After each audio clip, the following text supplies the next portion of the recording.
How does a 7-night, 8-day vacation to Hawaii completely for free sound to you guys? Well, today I'm going to be showing you exactly how I did just that by booking free flights and free hotel for a 7-night, 8-day vacation to Hawaii. Now, I did this thanks to credit cards and the points they earn, as credit cards can actually be a very valuable asset when used properly, of course, as they can help you book some insane travel completely for free. So today I'll go over the credit cards I applied for and how many points I earned from that credit card sign-up bonus, as well as the spend on that card. Then I'll go over exactly how I used these points I earned to then book my flight as well as hotel stay in Hawaii. And lastly, I'll hop on my computer and actually show you how I transfer these points out to different transfer partners and then booked it on those websites and found these redemptions that I used for Hawaii. So if this is a style of video that you guys enjoy and you would like me to make more redemption videos in the future, be sure to let me know down in the comments, and of course leave a like and subscribe to the channel if you haven't already. Let's get into it. All right, so first things first, I will say that this does take some time, some preparation, some planning. So be sure to figure out a trip you want to take, or at least be on the lookout for credit cards that you can potentially sign up for that can help you book a trip in the future, as this did take me about 6-ish months to accomplish. Okay, so the first credit card that I applied for was the World of Hyatt personal credit card. This card had a welcome offer at the time of 30,000 points after spending $3,000 on the credit card, and then you would earn one additional point per dollar spent on the basic category, so 2x points total. So you could get a few extra bonus points that way. This card has a $95 annual fee, but it does come with an annual free night award once you hit that anniversary year, so it easily pays for itself. So what I did is I of course spent $3,000 on the card to make sure I hit that sign-up bonus, but I actually did have a short stay when I got the card, and so I was able to stay at a Hyatt property, which gave me some extra bonus Hyatt points on top of that. So by the time it was all said and done and I finished the spend on the card, I had about 40,000 Hyatt reward points in my account. So I applied for that card back in August of 2023, and by the time I was about done with that sign-up bonus spend requirement, which was towards the end of September, I then applied for the Chase Inc. Cash Business Card. Now, this card had a huge sign-up bonus at the time, which was an elevated 90,000 Chase Ultimate Rewards points after spending $6,000 on the card in the first 3 months. Now, that is a pretty large spend requirement of $6,000, so I actually had to plan to apply for this card around the time I pay for my insurance, which includes my home insurance as well as 2 vehicles. That way I could take a large chunk of that spend down, because otherwise I probably wouldn't have hit that $6,000 spend requirement. Now, this is a fantastic card because you can get that elevated 90,000 bonus on a no annual fee card.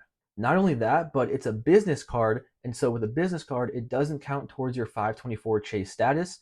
And from my experience, it's actually pretty easy to get approved for a business card. I made a video on how I got approved for a Chase Inc. Unlimited card without having a business, so feel free to check that video out as well. Now, when it was all said and done and I finished that $6,000 spend requirement, I was already pushing 100,000 Chase UR points. So now you can see why I love Chase Inc. business cards so freaking much.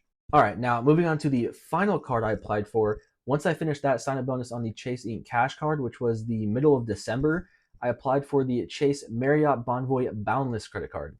Now, when I applied for that Marriott Bonvoy Boundless card back in December, there were still some links floating around that had the elevated offer of 5 free night award certificates after spending $5,000 on the card in the first 3 months. Now, I wanted to apply for that card as quick as possible because I wanted the 5 free night awards, of course, before they expired, which coincidentally, as I'm recording this video, they just brought that back. So if you do want to sign up for the Marriott Bonvoy Boundless and get those 5 free nights, I highly recommend doing it now.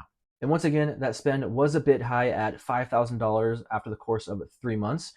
So luckily in my case, we did have a small weekend getaway coming up in January. So we were staying at a Marriott property, and so I just used the Marriott credit card to pay for that property. And so I got some extra Marriott points from that, as well as pushed more money towards that spend requirement. And just like the Hyatt personal credit card, this card also has a $95 annual fee and does come with a free night certificate, so basically pays for itself. Moral of the story is signing up for new credit cards is honestly the best way to receive a large portion of points at once, which is exactly what I did. But one thing to keep in mind is that spend requirement, as it really can start to add up. And I would not apply for another card until you know you finished the previous card. And of course, do the math before applying for the card. 1, make sure you can apply for the card and actually get approved. And 2, make sure you can hit that spend requirement with your normal everyday spending without spending any extra money. Okay, so now that I have all these points in my account, how did I use these points to book a stay in Hawaii completely for free for 8 days? Well, the first thing I did was look up some flights for both me and my wife. Now, in my case, we are based in Phoenix, and so Phoenix is a major hub for Southwest Airlines. So naturally, that was the first place I looked was on their website.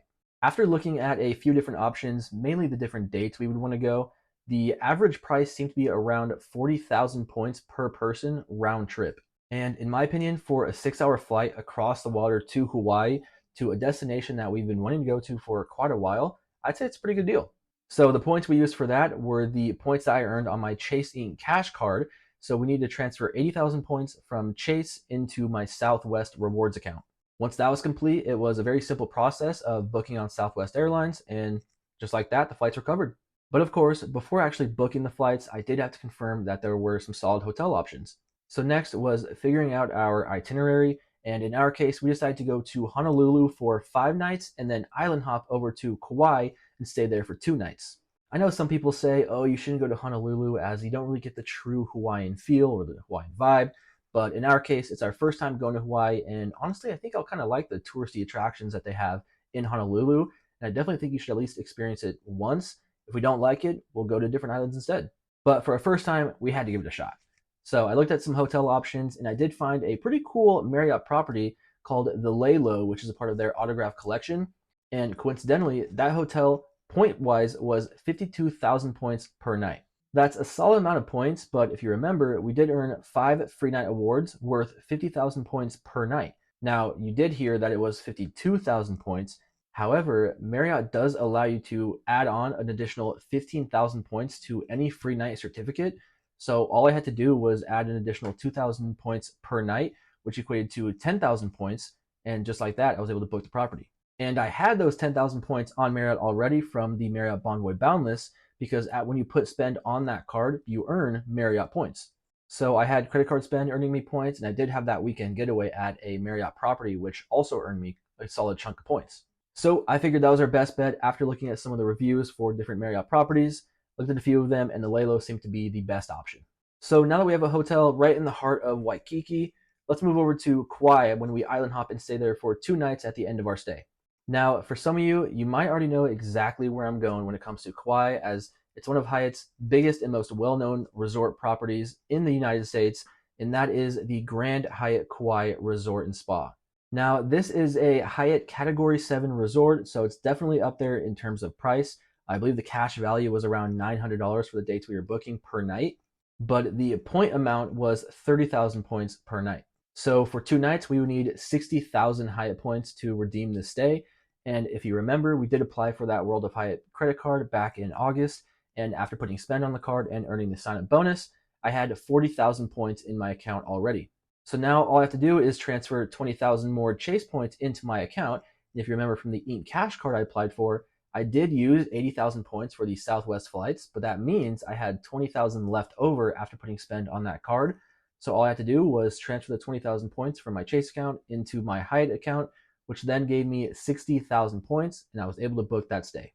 And just like that, after applying for 3 different credit cards, I was able to book a 7 night, 8 day vacation to Hawaii completely for free. And that's something you guys can also do for yourself. But I will say, full transparency, because Southwest is a hub here, I did have some extra points laying around in my Southwest account. So I didn't need to transfer the full 80,000 points. And then not only that, but I do already have some Chase credit cards under my name. And so I also had some leftover Chase points. So the scenario I put together is cutting it pretty close and using pretty much every single point to its fullest potential.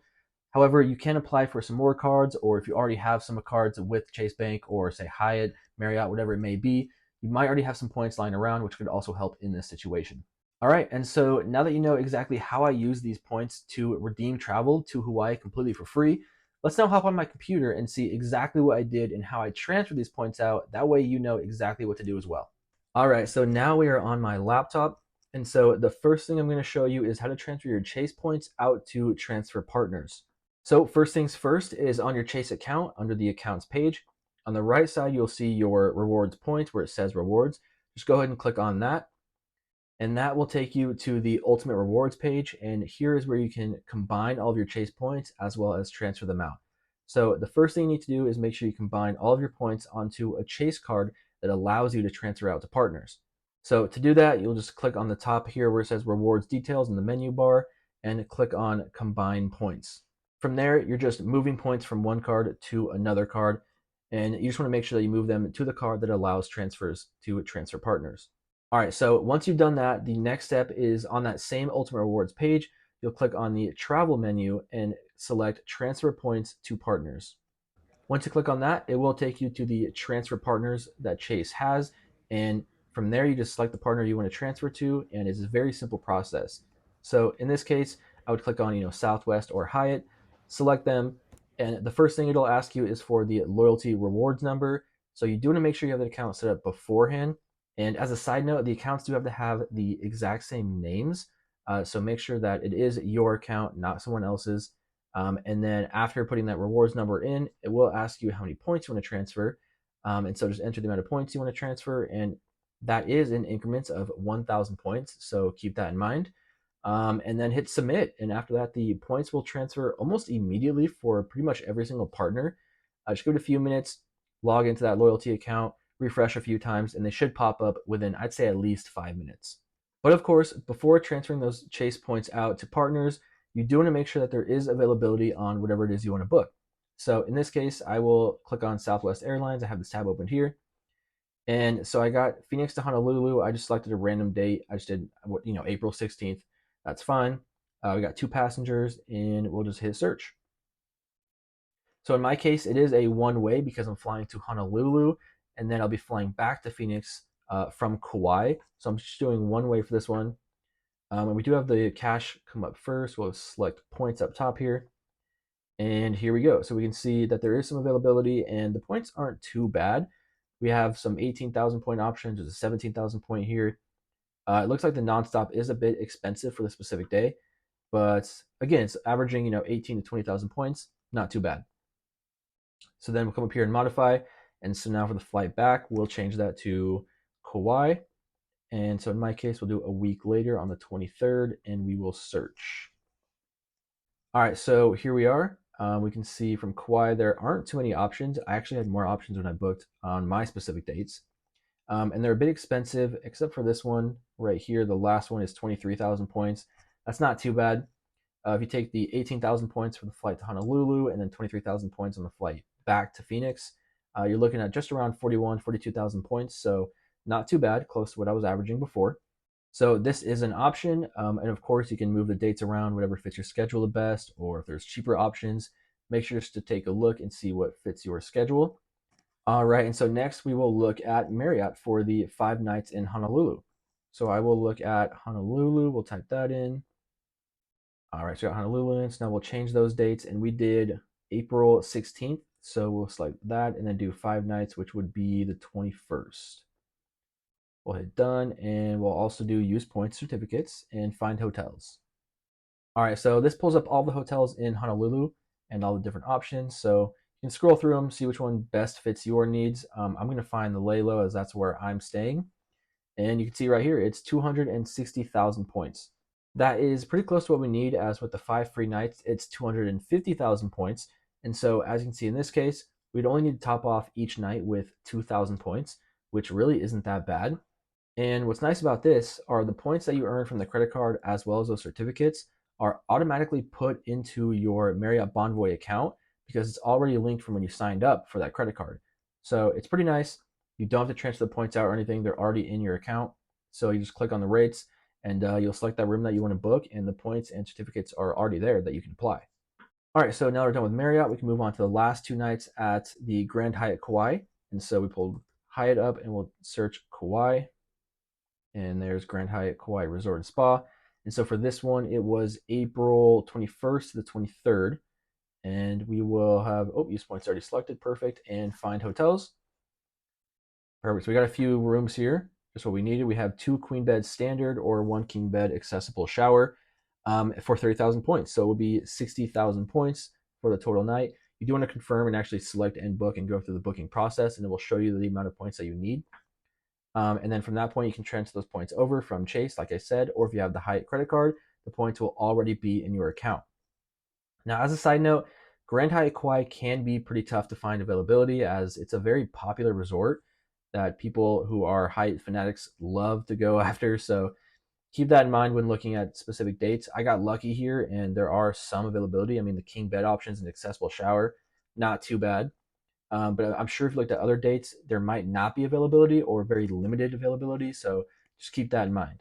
And that's it. That's all I got for you guys today. So if you enjoyed hearing about my plans to go to Hawaii and how I booked that completely for free using credit card points, let me know down below. And let me know if you guys want to see more redemption videos in the future. I love to do them because I love just making redemptions in general. And of course, even just looking at possible redemptions, theoretical redemptions, it's super fun to me. So if you guys enjoyed that, let me know. And that's it. Make sure to watch one of the other videos on the screen, and I'll catch you guys in the next one.